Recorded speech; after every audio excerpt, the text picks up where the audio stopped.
Now we go from Nietzsche to Cinderella. But not your normal Cinderella. It's a perverse, pouting, anti-Cinderella that you're going to be presented with by Deborah Hauser.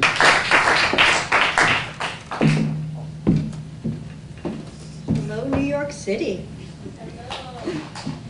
Downtown on the F train. Take me downtown, down deep, deep down, far down, 'cause I'm far gone. So down, low down, going down, down for the count, down 3, 2, 1. I may never get up, may ride this train up and down all night long. No more strap hanging, razor straps, belt buckle beatings. Keep it compressed, suppressed, repressed. Too tired to get off, ride it up and down, one more time, no return fare. Keep riding, ride hard, ride loud, ride until I cry, ride to hide, ride the lie.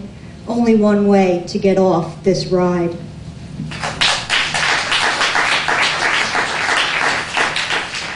And now some perverse fairy tales, as promised.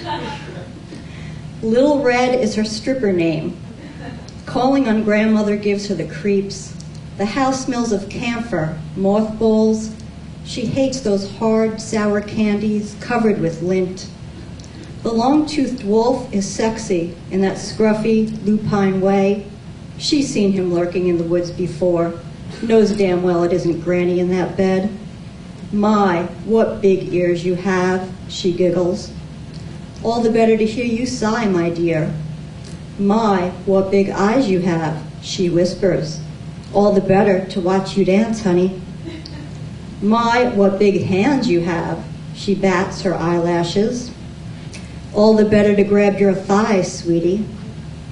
My, what a big mouth you have, she twirls her hair. All the better to eat you with, baby. The dumb huntsman nearly ruins everything when he blunders in, raving his rifle. They send him off with some antique bling. Snow White calls when she hears about the club. They talk about starting a girl band, but this is more profitable. She still wears the red hood on stage.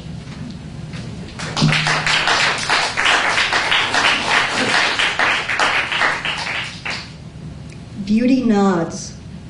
The aging king and queen are desperate for a child. They pray to the god of science, who blesses them with in vitro fertilization. The christening of Brie Rose is spoiled by a spiteful prediction. In her 15th year, she will suffer a needle prick and sleep for 100 years. The royal parents issue a decree confiscating all the needles in the kingdom.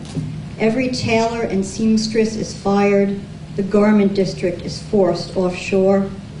On her 15th birthday, Brie sneaks into the girl band concert at Little Red's down in the hood. Her first kiss comes from a scruffy fellow with long teeth and scrawny, bruised arms. He offers to share his H with her. She thinks they're going to ride his pony. She swoons as soon as the syringe pierces her skin. The kingdom falls into a stupor. Only her rosebush grows. Suitors visit the castle to wake Brie, but none can penetrate the thorny hedge. 100 years go by, and like the storyline of an afternoon soap opera, nothing changes. Until a romantic young prince arrives at the castle, breaking the spell with a methadone amulet. A trim, manicured rosebush beckons. They kiss. She wakes from her technicolored dream.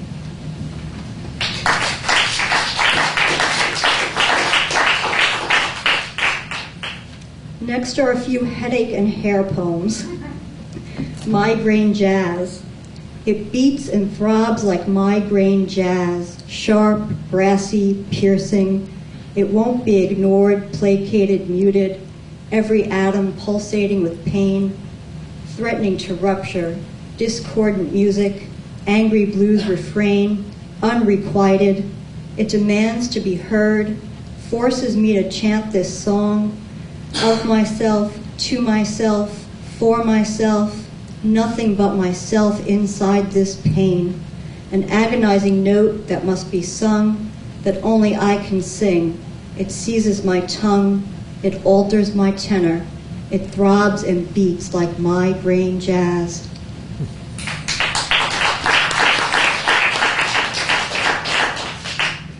This hair is multifaceted, thick, dark molasses, not sweet honey or wheat, foreign, exotic, other, not my mother's hair. I've hated this hair, hated it here all my life, not family hair, not the family heirloom. It won't lie flat. It frizzes, curls, flames like a mane. It's no blonde halo. It tangles and snarls. It's not coiffed, done, or sleek. It doesn't beg to be touched. It won't be smoothed, soothed, placated, or patronized. It springs, pounces, twists, S-curls, hiss, spit, growl. It won't let me up for air, this wild, angry, treacherous hair.